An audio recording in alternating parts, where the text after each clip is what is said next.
Sa kabila ng bagyo ay masaya naman na nanganak ang aktres na si Dayan Medina. Kaya naman sa Instagram ay kinuwento ni Rojun ang talagang miracle at pagpapala na natanggap nila ngayong umaga. July 23, 2024 nang ipanganak nga ni Dayan ang napakagandang baby na si Maria Isabel Elizabeth Ilustre. Narito ang kwento ni Rojun. 17 years na tayo today simula nung sinagot mo ako wife at Dayan Medina. The best na regalo ang binigay sa atin ni Lord ngayon. Grabe ang ating second baby, our princess at Isabella Ilustre. So proud of you, wife. Ang tapang mo.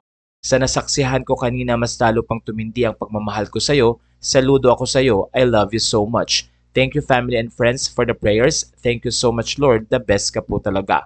Welcome to the world, our answered prayer, princess.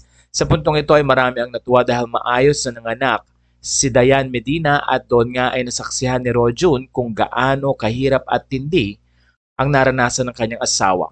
Pero sa kabila ng maayos at mga experience na meron si Dayan sa panganak, doon ay lalong tumindi at tumibay ang pagmamahal ni Rojun sa asawa na kung saan ay katunayan ang kanilang anak ng kanilang pagmamahalan.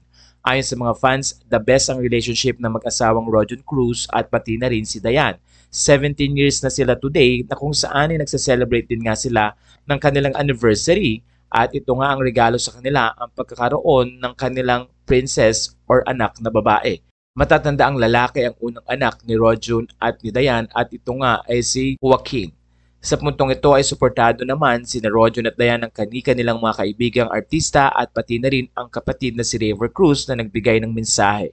Ilang congratulatory messages ang binigay ni Chari Pineda, ang aktres na si Connie Reyes, pati na rin si Yasmin Curdy, Nadine Samonte, Joe Berry, Trina Legaspi, Shara Diaz, Daryl Maui Taylor, Rocco Nancino, Kiel Rodriguez, Carla Abellana, at marami pang iba.